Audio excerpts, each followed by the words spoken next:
Hello, my name is Nicholas Poling. This is the Sprint review for game systems integration. Let's get into it.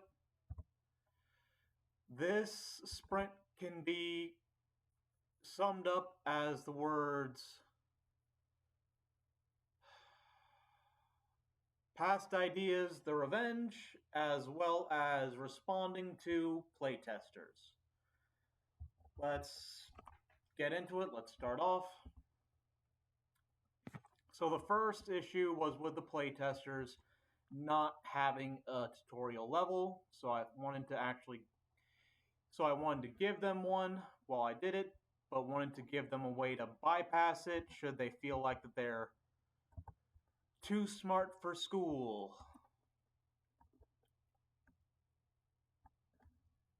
I also fixed a small glitch with you turning Q, having to hold Q into just having to tap it.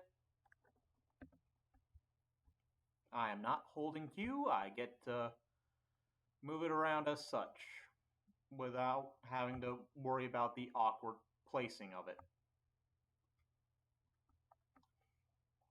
There was a one glitch with another playtester where the jumps got messed up and I didn't know why. It's originally I thought it was the playtester being silly, but after communication with the team, they were testing something and it was just didn't know about it.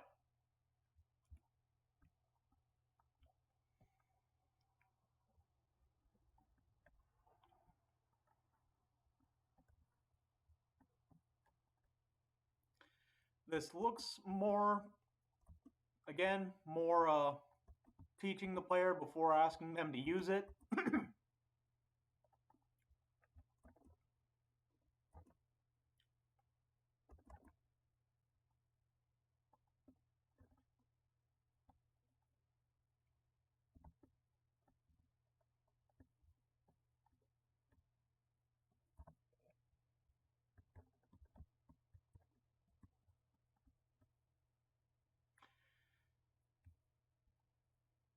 Teaching them timing and having to wait.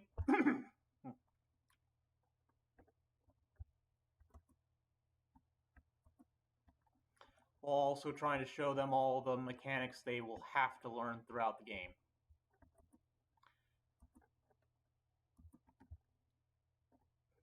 There is a reset down there, just in case if the player falls or intentionally falls.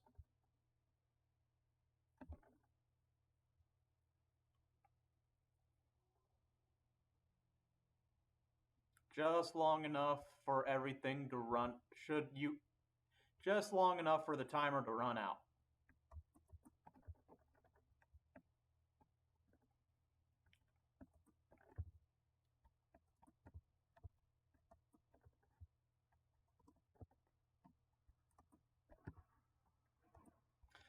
I also fixed a glitch with my grav beam. It's now firing at it causes it to drop it enough times, so that's more consistent.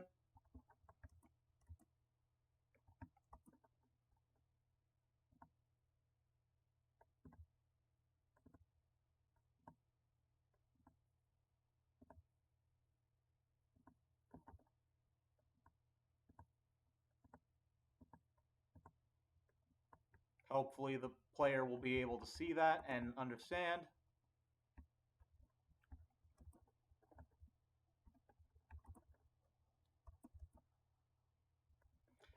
Always give them a reset to try and help them.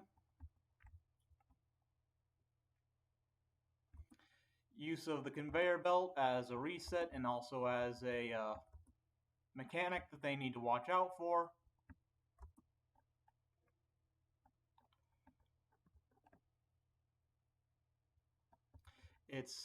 The movable platform I really wanted them to understand from the last sprint of you need to essentially get on top of it. That's why I included a more overt SpongeBob reference in the tutorial so that they can, well, so they should be able to understand better.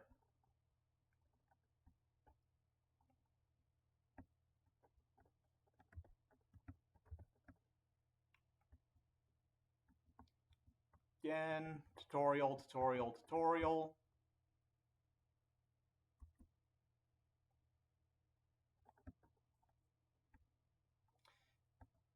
They're tempted to just leave the cube here.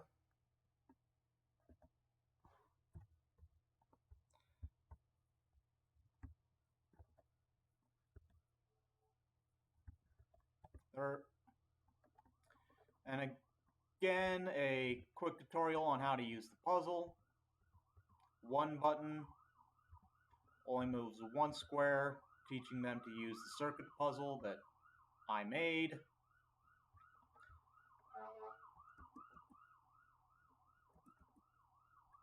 They have to bring a cube with them no matter what.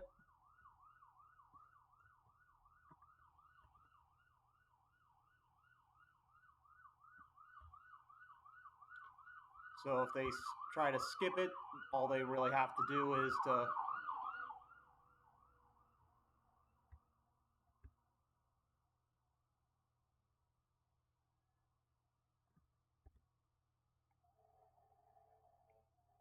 if they do decide that they don't need the tutorial, they can skip it, but they still need to bring a cube with them.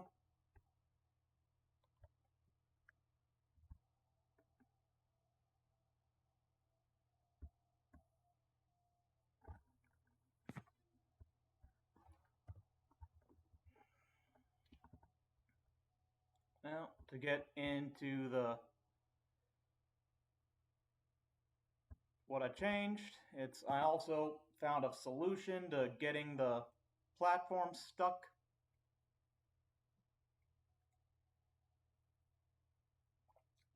Now, should the player decide that should the player want to, well, get this platform over there for whatever reason,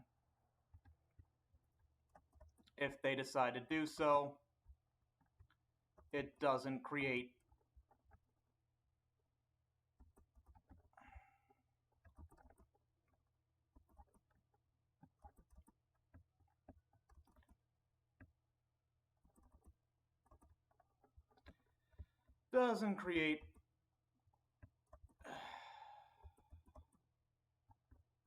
a soft lock, but it did remove I also added in a prototype cinema skip.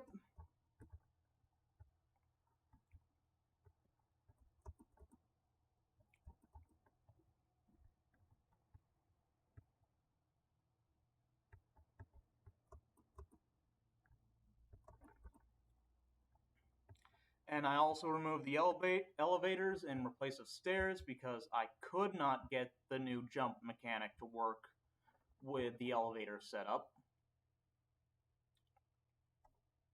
So get it up here. If the player does decide, for whatever reason, that they don't want this up here, maybe they think they're being smart, what they'll notice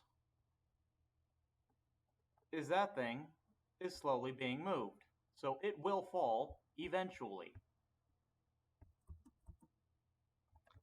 So even if they get it up there and get this off of it, it will fall eventually, meaning no more soft lock.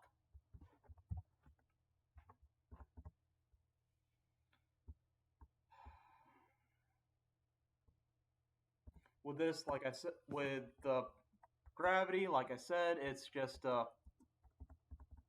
getting that fall more consistent, which does make this level a lot easier.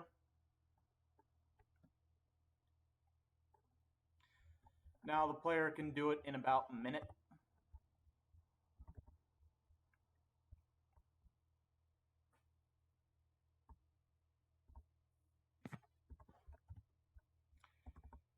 Okay, now that was a lot of responding to player feedback, trying to improve the level, trying to get it better.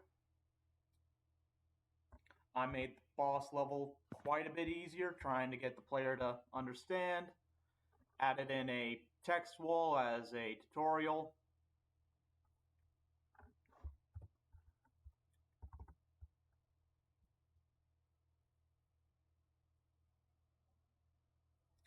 Finally, the past ideas, the revenge. So, I had an idea for a randomly generated maze. I had one version working in another project, but working is a strong term. It was spaghetti code.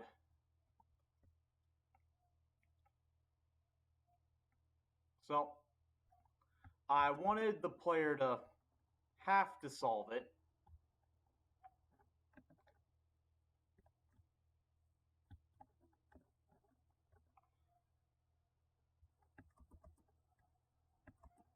In order to win. It's not a randomly in that these are set mazes. No, it spawns a maze, it goes through the possible, it rolls up the maze, it tries to see if it's winnable. If it's not, it keeps going. It's not working fully as I want it to, but it is working. The size caps out at 5 by 5 grid size for the maze. Me and the team also wanted to try and combine the fake wall idea in this area, hoping to not make the levels so large for the playtesters to have to go through. So it was kind of added last minute to show off that, hey, to show off the level, to show it off in a level. What the player should realize is that they need to go back and get the cube.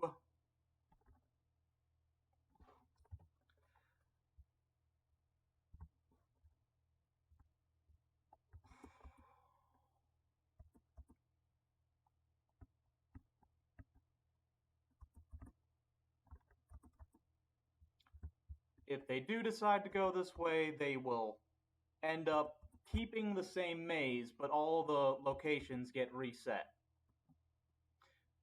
There's an invisible wall towards the end here, where if they go through this area, they trigger the reset. All the platforms are back where they belong, except for the cube.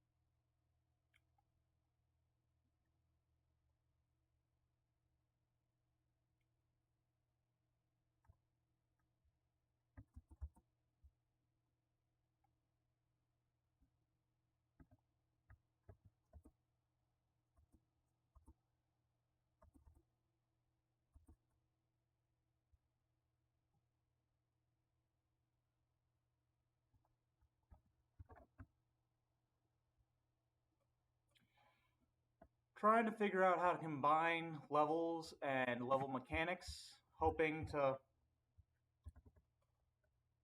make it more seamless for the player, but didn't really quite know. So, now that we're playing this level again, it will, / should, be a different maze.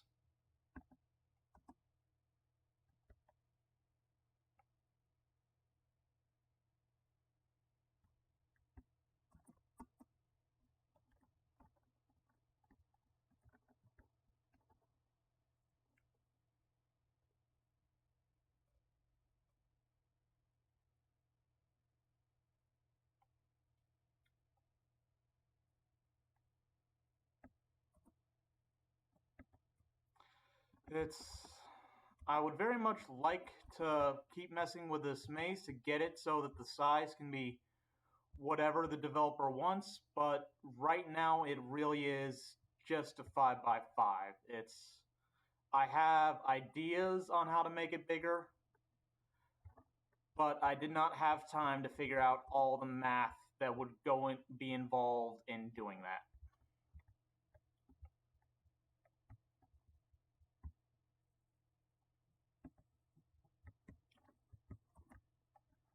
So those are the illusionary walls concept mechanic that we were working with. I was working with.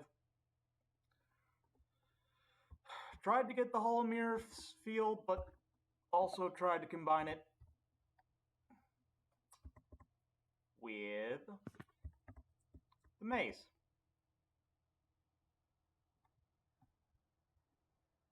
Should be different again.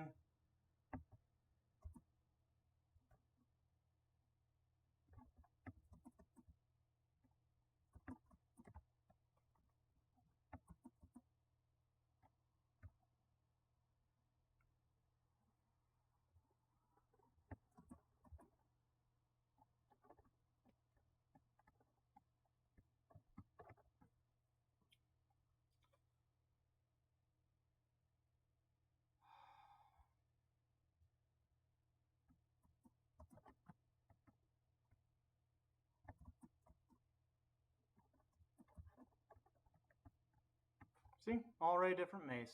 And it really did just roll for each room, see if that room connected to all the other ones, then it connected to another one, then it made sure all the rooms were connected. If they weren't connected, it would go again.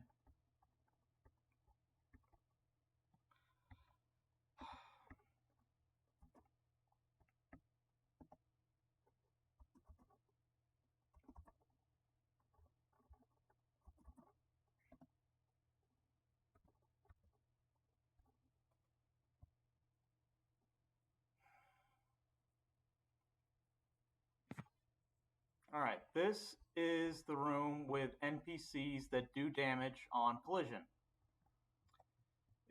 I wanted to give the NPCs health bars so the player knew that they were doing damage. I also had to put in a limit to how far those health bars would appear, otherwise they would just keep growing. I also wanted to put a range where the NPCs will start trying to damage the player. Red, they're trying to damage the player. Blue, they aren't. For this starting tutorial area, I wanted the NPCs, enemies, to be unable to move.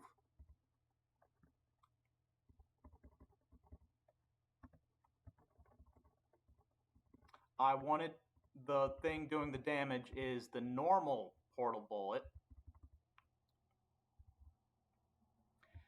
And as a kind of gate, there's a door checking to see how many enemies are in the room with you. Now, as an added challenge, now they're finally moving. They do damage on collision.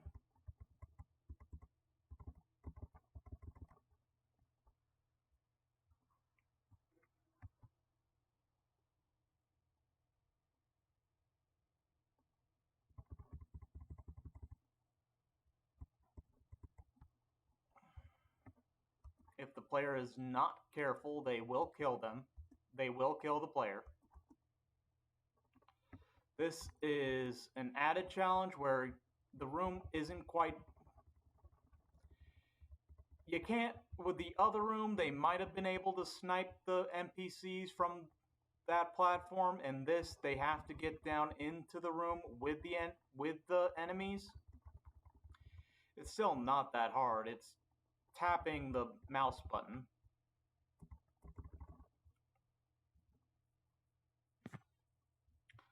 Okay, this level I'm proud of, because all these ideas I've had in the past, here I got the Weeping Angel mechanic working perfectly. It detects if there's something blocking the player's view, and it detects if the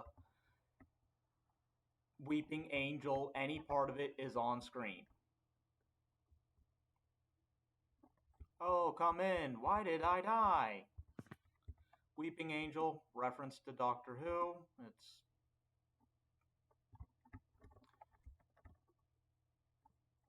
hopefully they get it. They might need to read the wall a bit. If it touches you while you're not looking at it, you die.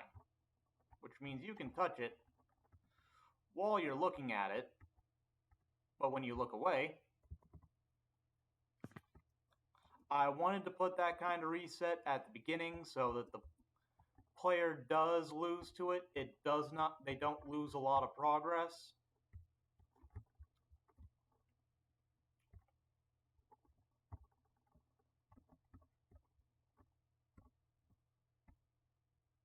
I wanted to figure out how to stop the animation, but I couldn't do it, so it looked even more like a statue, but I didn't know how to do it, so I moved on.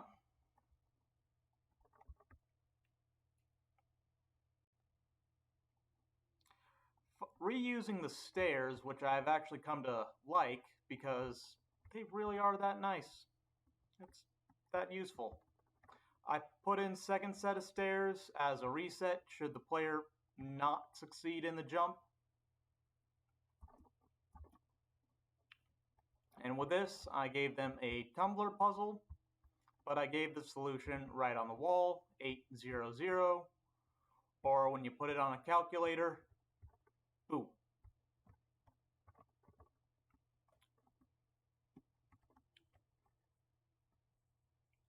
Same idea, now all the difficulty is ramped up. There's more angels to account for, and there's going to be one angel by the tumblers.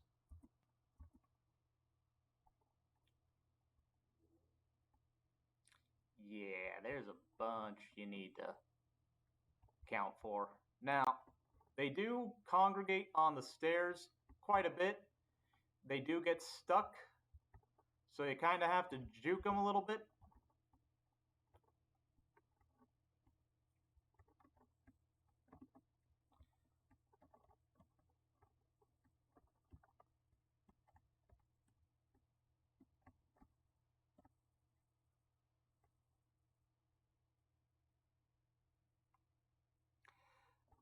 Those two are stuck. They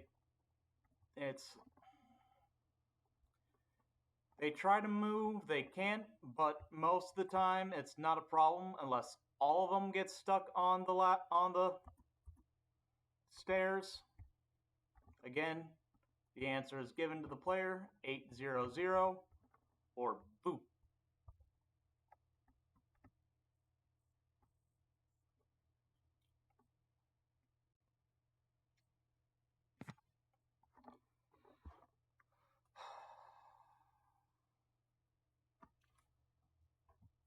Since most of these were ideas that I've had in the past but never quite fully got to work, it was just a matter of working with them again to get them fully working.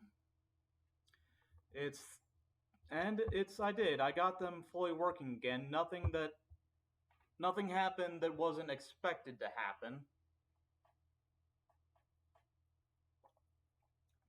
Only thing that I could really complain about was trying to respond to the different play testers, trying to get it up to date, trying to get everything that they wanted, but not knowing how to do.